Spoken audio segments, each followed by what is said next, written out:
अपने आप आएंगे देव, क्योंकि अमाउंट हमारा 90% से ऊपर है पुण्य का। वो 90% से ऊपर जा रहा है, तो हमें कोई घबराने की जरूरत नहीं है। ध्यान रहे, अगर ऐसे समय में अगर मेरा आयु बंद भी आ जाए और मेरा समय भी आ जाए अगली आयु का बंद करने का, और मुझे कहीं गुस्सा आ रहा हो, तो आयु बंद मेरा बंद नहीं करेगा, शांति से चुपचाप खड़ा रहेगा। क्यों खड़ा रहेगा? कि क्रोध करने वाले को देवगति नहीं ले जा सकते, क्रोध करने वाले को नरक गति ले जाना पड़ता है। और ये अभी क्रोध में है, और इसका अमाउंट तो देवगति का है। अगर हम इसके अमाउंट पे नरक गति की सील लगा देंगे तो गलत हो जाएगा, इसलिए थोड़ी देर वो खड़ा रहेगा, आयु बंद थोड़ी देर खड़ा रहेगा, इंतजार करेगा। और अंतर मुहूर्त में जैसे ही क्रोध गया या नहीं गया, हम अंतर मुहूर्त तक क्रोध करते रहे, नहीं गई हमारी गुस्सा, तो मालूम है वो बैरिंग लौट जाएगा। वो अभी छोड़ो, अगले बार देखेंगे। हर किसी का यही होता है। आपने अगर नरक गति का अनुबंध कर लिया है, आपका अमाउंट अगर त्रियंच गति का है, 18 घंटे पाप का अमाउंट तुम्हारी जिंदगी का है, ये आप बड़े आराम से निकाल सकते हैं। आप प्रतिदिन का अमाउंट निकालिए, आप कितने समय तक अच्छे विचार करते हैं, कितने घंटे अच्छे विचार करते हैं, आप लगा सकते हैं। और जब आपको लगाना नहीं आए और आपको एक तरकीब पूछना है कि महाराज ऐसी तरकीब बता दो कि हम घर में ही रहें और हमारा 12 क्या 18 घंटे का पुण्य हम कैसे बंद करें, घर में ही रहें, तो हम वो भी तरकीब बता सकते हैं। सिर्फ तरकीब बताने के तरीके हैं। आप वो तरकीब अपनाएंगे, घर में ही रहेंगे, लेकिन फिर भी 18 घंटे पुण्य कमा सकते हैं। तरकीब है, ऐसा नहीं है हम आपसे ये कहेंगे एक बार भोजन करो, नहीं नहीं, हम आपसे कहेंगे दो क्या 3 बार करो। आप कहेंगे कि आप ये कहेंगे कि ये त्याग करो, नहीं नहीं, हम ये भी नहीं कहेंगे कि त्याग करो, लेकिन ये बता देंगे सब कुछ होने के बावजूद भी हम 18 घंटे पुण्य कमा सकते हैं, अपने अमाउंट में ला सकते हैं। बस तरीके हमें मालूम होना चाहिए, और तरीके मालूम नहीं है तो पाप ही पाप अर्जित होता है, और इन्हीं से हमारा गति का अनुबंध होता है। अगर हमारे अमाउंट में अभी 80% पाप है, 20% पुण्य है, 95% पाप है, 5% पुण्य है, हम क्या कर सकते हैं? हम पुण्य कैसे बढ़ा सकते हैं? क्या करें? और इतने में कहीं आपका एक्सीडेंट हो जाए तो ध्यान रहे, आप ये मत समझना कि देवगति से कोई तुम्हें लेने आएगा। नहीं नहीं, तुम्हें लेने नहीं आएगा। किसी पड़ोसी को तो लेने आ सकता है, लेकिन तुम्हें लेने नहीं आएगा। तुम्हें नरक गति में अपने आप जाना पड़ेगा, क्योंकि अंत समय में जिसकी जैसी बैलेंस शीट होती है, अंतिम अमाउंट के आधार पर उसे गति में भेज दिया जाता है। ये रिजल्ट है, ये रिजल्ट है। इसलिए हम अपने अमाउंट पे ध्यान दें और अपना अमाउंट निकाल के रखें। अमाउंट निकालना तुम्हारे हाथ में है, और तुम्हारे पूरे जिंदगी की राशि मैं नहीं जानता हूं, लेकिन हाँ इतना जरूर है, तुम जरूर जानते हो। और अनुमान लगाइए, मान लीजिए आप 1 घंटे मंदिर जाते हैं, 1 घंटे मंदिर जाते हैं, कोई नियम लेते हैं, रात्रि में भोजन नहीं करते हैं, पूजन आदि करते हैं, स्वाध्याय करते हैं, जाप करते हैं, सामायिक करते हैं, पूरा समय निकाल लीजिए, इतने समय हमारे पुण्य का है। फिर दूसरा निकाल लीजिए, खाने का, पीने का, भोगने का, इधर उधर जाने का, कमाने का, मायाचारी करने का, कितने सारे हैं। फिर उनका अमाउंट लगाइए, दोनों के घंटे निकल आएंगे, घंटे से परसेंट निकल आएगा, फिर पता चल जाएगा। इसलिए हमने अलग अलग घंटे बना दिए, 12 घंटे पुण्य, 12 घंटे पाप। कौन सी गति? मनुष्य गति। अब निकालो अपनी, सबकी कौन कौन सी निकल रही है?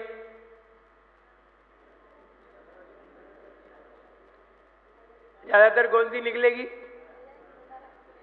नरक गति। ज्यादातर त्रियंच गति निकल के आएगी, त्रियंच और नरक गति निकल के आएगी। हम अपनी अपनी बैलेंस शीट बना सकते हैं। क्या बनाना है वो तो है ही। अब क्या बदलना है? हाँ, बदलना है। बदलना है तब हम बदलने के तरीके बताएंगे। लेकिन अभी बदलने के तरीके बताने की बात नहीं है। अभी तो ये बता रहे हैं कि हम पुण्य पाप की बैलेंस शीट बना सकते हैं, बड़े आराम से बना सकते हैं। बस थोड़ी सी बुद्धि की जरूरत है, थोड़ी सी बुद्धि की जरूरत है। और आप चिंतन करिए, आप अपने समय में से बड़े आराम से निकाल सकते हैं। ये सूत्र हमने बनाए थे, और ये सूत्र ऐसा नहीं है बनाए हुए सूत्र गलत है, ऐसा नहीं है, क्योंकि गाथा से बिल्कुल मिलान कर रहे हैं। मिस्सस्य मानु सत्तम, मिस्स का मतलब है बराबर बराबर। 50% पुण्य 50% पाप अगर हमारे जीवन में होता है तो मनुष्य गति का अनुबंध होता है। हम खुद अपना भविष्य बता सकते हैं, हम खुद अपना भविष्य जान सकते हैं। हमें किसी से अपना भविष्य जानने की जरूरत नहीं है। वरना ज्योतिषी को जाकर के हाथ दिखाओ, नहीं, हाथ दिखाने की जरूरत नहीं है, तुम्हें खुद अपना हाथ देखने की जरूरत है। और अपना हाथ खुद देखो। और जो अपना हाथ देखना जानते हैं वे किसी को हाथ नहीं दिखाते। एक ज्योतिषी था, एक बढ़िया कुर्ता पजामा पहन के, बिल्कुल प्रेस वाला कुर्ता पजामा पहन के निकला। तो जैसे ही निकला तो उसने कहा आज तो बढ़िया नेता है, इसको फंसाएं। तो ज्योतिषी का बोर्ड लगा हुआ था, वो नेता को बुलाया और उसका हाथ देखने लगा। बोला भाई साहब नहीं, हमें हाथ नहीं दिखाना है। बोले नहीं, हम आपका हाथ देखते हैं, आपका भविष्य बहुत अच्छा है। बोले और आप अच्छे नेता बनेंगे, हो सकता है आपको मंत्री पद भी प्राप्त हो, तभी तो आदमी पैसा देगा। उसको ऐसा कहेंगे तभी तो देगा। उसने बहुत सारी बातें बताई, अंत में बोला अब 50 रुपया तो दो। वो मालूम है वो क्या बोला? वो बोला तुम्हें ये मालूम था कि मेरी जेब में 50 रुपया है या नहीं? तुम दुनिया भर की बातें बता रहे हो और ये बता रहे हो तुम मंत्री बनोगे या ये बनोगे, तुम्हें ये मालूम था मेरी जेब में पैसा ही नहीं है? तुमने जबरदस्ती हाथ देख लिया। कैसे ज्योतिषी हो? तो ज्योतिषियों की बातें सही होती है, ये कोई जरूरी नहीं है। ज्योतिषी तो अपना अनुमान बताते हैं, उनका अनुमान सही लग गया तो ठीक, नहीं लगा तो जय जने। तुम जानो तुम्हारा काम जाने। वे तो अपना अनुमान बताते हैं। जब मुझे ज्योतिष पढ़ाया गया और हमने पूछा क्या ये बताइए, क्या कुंडली जब बनाते हैं तो कुंडली में जो फलादेश आता है क्या वो बिल्कुल सही होता है? तो वे बोले सही तो अष्टांग निमित्त ज्ञान के धारी मुनिराज बता सकते हैं।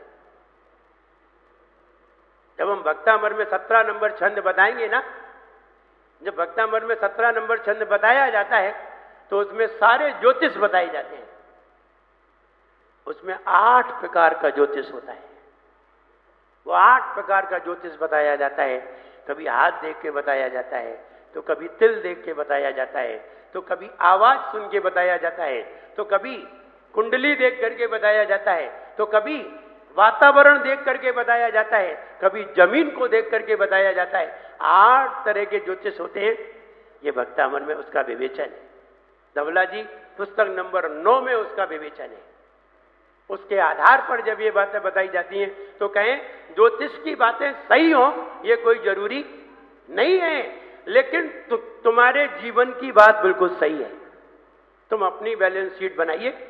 आपकी बैलेंस शीट आपका भविष्य जरूर बता सकती है, और आपका भविष्य बता दिया तो आप अपना भविष्य बदल भी सकते हैं, क्योंकि आप बनाने वाले भी हैं तो आप बदलने वाले भी हैं।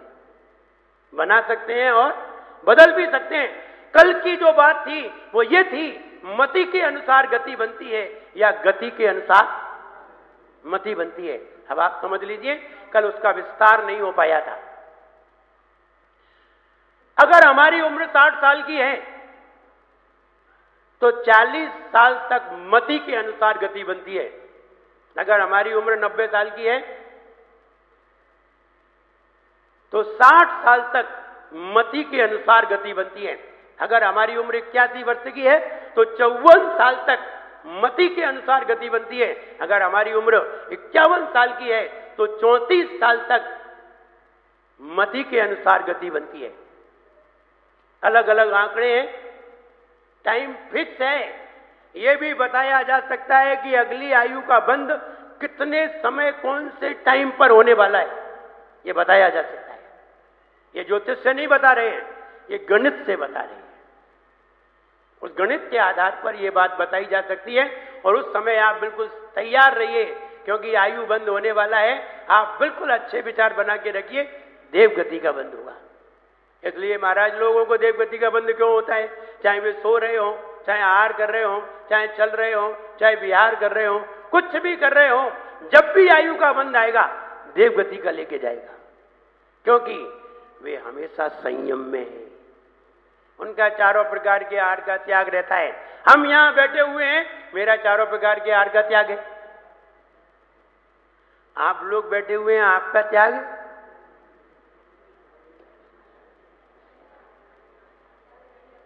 हमारा चारों प्रकार के आहार का त्याग। हम सो रहे हैं तब भी चारों प्रकार के आहार का त्याग है। हम आहार कर रहे हैं तब भी हम ईर्ष्या समिति से हम ऐसा समिति से चल रहे हैं। और तुम चल रहे हो तो तुम्हारी कोई समिति ही नहीं है, ना तुम कोई समिति में हो, ना तुम्हारी कोई समिति है। इसलिए अन्य लोगों को जो समिति में नहीं होते, संयम में नहीं होते, उन्हें किसी भी गति का बंद हो सकता है। लेकिन जो लोग संयम में रहा करते हैं उनको किसी भी गति का नहीं, सिर्फ देव गति का बंद होता है। संयमी सिर्फ एक गति में जाता है, देव गति में। और जिसको मनुष्य गति का बंद हो जाता है, जिसको मनुष्य आयु का बंद हो जाता है, तिर्यंच आयु का बंद हो जाता है, नरक आयु का बंद हो जाता है, वे व्यक्ति बहुत खतरनाक होते हैं। उनकी पहचान बताए देते हैं। अगर आपके घर में किसी को नरक आयु का बंद हो गया है, अगर आपके घर में किसी को तिर्यंच आयु का बंद हो गया है और आपने अपने घर पे चौका लगाया है और आपके घर पर कोई मुनिराज आ गए हैं, उस व्यक्ति से तुम लाख कहते रहो कि तुम हार दे लो, वो हार नहीं देगा। ये पहचान है। जिसको नरक आयु का बंद हो जाता है वो कभी मुनिराज को हार नहीं दे सकता। फाइनल। इससे पता चलता है इन्हें काहे का बंद हो गया। नरक गति का घर में महाराज आए हों और वो व्यक्ति महाराज को चौके में, उसके ही चौके में हार हो रहे हों और वो व्यक्ति भक्ति भाव से हार देने के लिए नहीं आए, किसी के कहने पर भी नहीं आए, तो समझना चाहिए ये नरक आयु का बंद करने वाला व्यक्ति है। राजा सैनिक, रानी छेलना ने त्रिगुप्तीधारी मुनि महाराज का पड़गान किया और पड़गान करके अपने चौके में लाई। मन शुद्धि, वचन शुद्धि, काय शुद्धि कहती हुई अपने चौके में आहार कराया। राजा सैनिक बाहर खड़ा रहा लेकिन आहार नहीं दे सका, क्योंकि उसे नरक आयु का बंद हो चुका था। भले ही वो भविष्य का तीर्थंकर बनने वाला है, भले ही वो भविष्य में पूजनीय होगा, लेकिन क्षायिक सम्यक दृष्टि है, तीर्थंकर प्रकृति का बंद करने वाला है। पर अगर नरक आयु का बंद हो गया है तो उसमें ताकत नहीं है कि मुनिराज को एक अंजुलि जल भी दे दे। लेकिन जिसको नरक आयु का बंद नहीं हुआ है, जिसको देव आयु का बंद हो चुका है, वो व्यक्ति तो पहले से ही कपड़े पहन के तैयार खड़ा हो जाएगा, मुझे तो हार देना है। अथवा जिसको किसी भी आयु का बंद नहीं हुआ है वो व्यक्ति हार दे सकता है, जिसको नरक गति का बंद हो गया है वो नहीं दे सकता। इसलिए हमें बहुत समझना चाहिए। बहुत सारे व्यक्ति के व्यक्तित्व यही दिखाई दे जाते हैं, व्यक्ति के व्यक्तित्व यही दिखाई दे जाते हैं। और जो साधुओं की सेवा में लगते हैं, समझना चाहिए कोई भद्र प्राणी है, इन्हें अभी नरक और तिर्यंच गति का बंद नहीं हुआ है। जिनको हो गया है उनको कोई नहीं बचा सकता है। ये 4 आंकड़े बताए थे, हम अपने आंकड़े खुद देख सकते हैं। व्यक्ति का नाम नहीं बोलता, व्यक्ति का काम बोलता है, और काम ही याद किया जाता है, नाम को कौन याद करता है। ये बात अलग है कि काम से नाम याद आता है। लेकिन काम ही नाम को याद कराता है। इसलिए इन्होंने बहुत अच्छे कार्य किए। जब हमने वहाँ गौरी पे जाके देखा, वहाँ वो क्या बनाया, अहिंसा पार्क बनाया। लोग आए, पानी के पास बैठने से व्यक्ति का ध्यान करने में बहुत मन लगता है। पर्वत के पास बैठने पर व्यक्ति के ध्यान करने का बहुत मन लगता है, क्योंकि वहां पॉजिटिव एनर्जी पाई जाती है और पॉजिटिव एनर्जी व्यक्ति को केवल ज्ञान प्राप्त करा देती है। इसलिए पानी के पास ध्यान केंद्र जरूर बनाना चाहिए, पर्वतों के पास ध्यान केंद्र जरूर बनाना चाहिए। पर्वतों के पास निगेटिव ऊर्जा पाई जाती है, वहां त्याग करने का भाव होता है। जितने भी तीर्थंकर हैं, कहां से मोक्ष गए, पर्वतों से, क्योंकि वहां पर त्याग करने का भाव होता है और पानी के पास पॉजिटिव एनर्जी आती है, अच्छे विचारों का समागम होता है। वहां अच्छा स्थल बनाया और अस्पताल कितना बढ़िया बना दिया। ऐसा नहीं है हमने अस्पताल पहले देखा नहीं था, देखा था कितना कचड़ा पड़ा रहता था। बिल्डिंग नंबर 1 जहां हम पढ़े हैं, वहां देखा कितना बढ़िया पार्क बना दिया, लोग योग लगा रहे थे। ये चीजें हमने देखी तो देखा तो लोगों ने बताया, ये अभी 2-3 साल के अंदर ऐसा हुआ है। मुझे बड़ा अच्छा लगा, बड़ी खुशी हुई कि इस तरह के अगर डीएम हमारे नगर में आते रहे तो हमारा नगर तो प्रगतिशील हो जाए। और हम तो यही चाहते हैं, जाएं ही नहीं, यही रहे। लेकिन सरकार का विधान कुछ और होता है। जैसे कि आप तो यही चाहते हैं कि महाराज यही रहे, लेकिन हमारा भी विधान कुछ और है। तुम लाख चाहो तो भी हम यहाँ नहीं रह सकते, रहेंगे तो थोड़े दिन रह सकते हैं। ऐसे ही सरकार का विधान भी अलग अलग होता है, केंद्र का विधान भी अलग अलग होता है, अलग अलग जगह जाना पड़ता है। कहने का मतलब अच्छे काम से व्यक्ति का नाम याद रहता है और व्यक्ति याद रहता है। तो हम ये कहें, इन्होंने बहुत अच्छे कार्य किए, बड़ी खुशी हुई कि वो यहाँ आए। मेरा उनके लिए खूब आशीर्वाद है और वो निरंतर प्रगति करते जाएं और उन्नति करते हुए आज यहाँ हैं, कल और उन्नतिशील बने, मेरा ऐसा ही आशीर्वाद है।